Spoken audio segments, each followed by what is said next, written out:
Good morning, Facebook family and friends and YouTube subscribers. Today is Wednesday. It is April 22nd, 2015. So in Baltimore last night, there were protesters and marchers on the streets of Baltimore. The tensions remained high across Baltimore on Tuesday from the West Baltimore neighborhoods, where hundreds of protesters called for the prosecution of police, to inside City Hall, where council members quizzed police brass looking for answers as to how Freddie Gray died in police custody. Freddie Gray was a man who was arrested a few days ago, and in the course of his arrest, they believe he was beaten by the police. We don't have proof of this yet, and injured so severely that he died from his injuries. Freddie Gray is a 25-year-old African-American man who lives in the West Baltimore neighborhood. So protesters have turned out for a third consecutive day of demonstrations following Gray's death, this time gathering at the intersection where Gray was arrested and marching to the Western District Police Station, where officers had pulled the unresponsive body out of a prisoner transport van. The crowd chanted, prayed, and demanded changes. Dirt bikers revved their engines and popped wheelies as they chugged through the throngs of people, sending some scurrying. There's a video I wanted to link to this. You can see the guys on the motorcycles. Mounted police and uniformed officers formed lines to keep control as camera crews film all this. Baltimore is on the map internationally. City Councilman Sharon Green Middleton said during an afternoon hearing with police, "It's time for God to be with us all and keep us safe and in prayer." So Gray suffered a spinal cord injury while in police custody on April 12th. He died 7 days later. The lack of thorough explanations as to why he was stopped or how he was injured has roiled a city struggling with allegations of police brutality and racial issues as the nation wrestles with similar problems. So we know this problem is nationwide. This is not nothing new. This has been going on for a long time. So this young man, there's still a lot of, I was trying to find exactly what led up to his arrest. It seems that he was walking down the street or he was doing something when the police saw him and he took off running. For whatever reasons, he ran from the police. I have not been able to determine if they found drugs on him or if he was selling drugs. That I don't know. And maybe I need to do a little bit more research. But I found it strange that in some of the reports that I was reading, that a well-known attorney, made this comment. I'm looking for it now. He felt that it was Bill Murphy, an attorney for Gray's family. He felt that it was okay that running while black is not a crime, Murphy said, but being afraid of police and running from them in retrospect is a great idea. He just didn't run fast enough. So I read that, and I'm thinking, this attorney just sat here and said that Freddie Gray didn't run fast enough, and it was okay for him to run from the police, which led to his death, his injuries and his death. Now, I'm still very confused as to why why he ran from the police. Did he have drugs on him? Did he have weapons on him? I have yet to be able to find any of that information. I've searched and I'm continuing to search to see what about this man's decision to take off running from those police and to find out what took place. So the Baltimore police severely injured that man, more than likely, and it led to his death. So you have all these marches and protests and everybody want to know. I have some questions I really would like to know.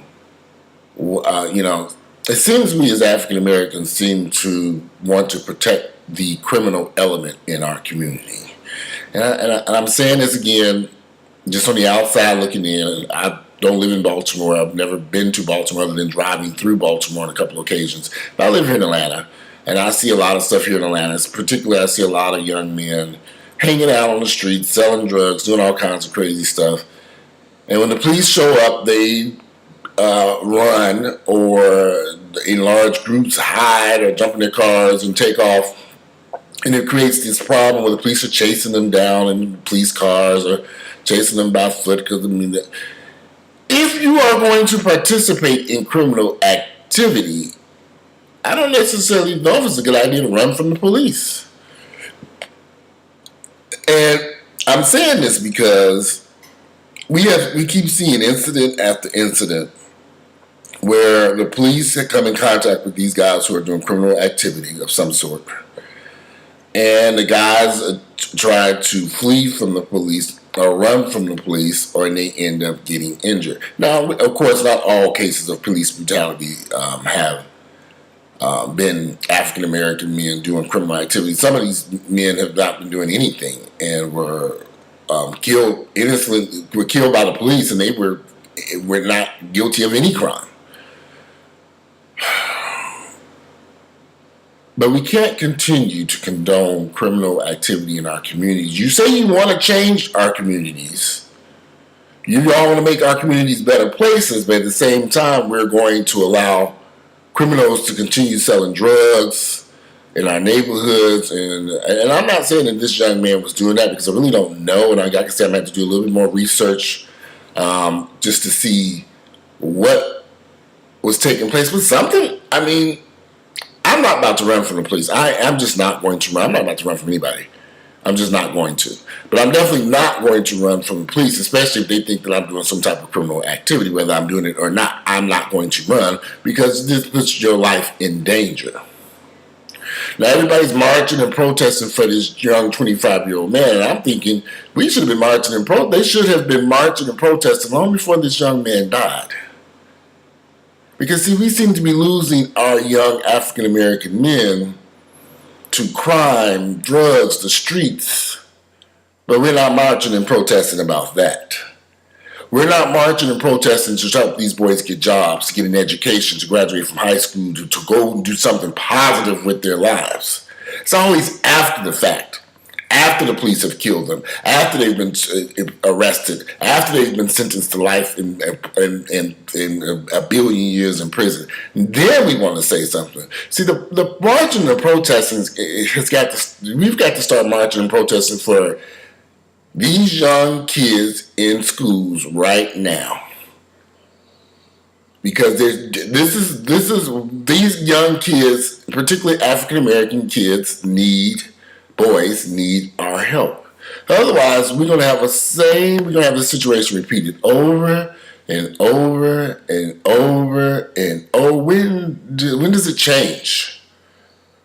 When do we change our communities? Because, see, Freddie Gray is dead now. He ain't coming back. Those police officers might get away with his death. They have not been arrested yet. So I want to know, my question is, what took place in Freddie Gray's life prior to all this happening? Was he arrested before? Was he a known drug dealer? Was he a known criminal like Eric Garner in New York? Was he out doing criminal activity? Did they know who he was? Was this something that he did on a regular basis? And I'm not saying that any of this is right for this man's death, but there were some things that led up to this man's death and this man running from the police that we all should be wanting to resolve, so it doesn't happen to anyone else. We keep losing these everybody keeps thinking we keep losing these African-American boys to prison and jail in the streets. And that's when the marching and protest needs to start. We need to start marching and protesting for these kids to these young boys to be able to have a normal life, just like their white counterparts, entitled to an education and an opportunity. Because this is what it all boils down to, education and opportunity, whether we all want to admit it or not. We realize that there's a problem. These kids are not getting an education, and there are no opportunities for them, which leads them to these street crimes, which leads to the police getting involved, which leads to them getting killed in the back of a police van. So we can't ignore the facts here. So that's where the marching and protesting has to start. We have to start marching and protesting and demanding better education and better opportunities for these African American young men so that they can have a normal life, so that they don't have to revert to crime and criminal activities. That's what I would like to see. Will I ever see it in my lifetime? I don't know. I don't think we understand the problem here. We look at after the fact, after these young men have died at the hands of the police, after they've been arrested. We got to start saying something before all this starts, before they head down this path to doing a criminal activity, before they walk down the street selling drugs. We need to get to these kids before all this takes place. That's how you bring about change. After the fact, marching and protesting after the fact, I don't know what purpose that would serve. I don't know. I just don't know. But that's just my opinion. Like I said, I'd like to see more facts as to what took place with Freddie Gray, what led up to his arrest, what was going on, why this man ran from police. I would love to know, and maybe more details will come out in the next few weeks as the police begins to scuffle around here to cover their asses. We know how that works. Anyhow, if you like my videos, please click like, share them with family members and friends. I look forward to reading you all's comments. I'm curious to hear what you all have to say about Freddie Gray's death in the city of Baltimore. And today is Tuesday. No, today is Wednesday. Today is Wednesday. It's a beautiful day here in Atlanta, and I look forward to reading you guys' comments and hearing your opinions about his untimely death and what can be done to prevent this from happening in the future. How can we get out and actively involved and stop these young men from participating in criminal activity or having to go down that path? Anyway, just my opinion. Have a great Wednesday. I'm out.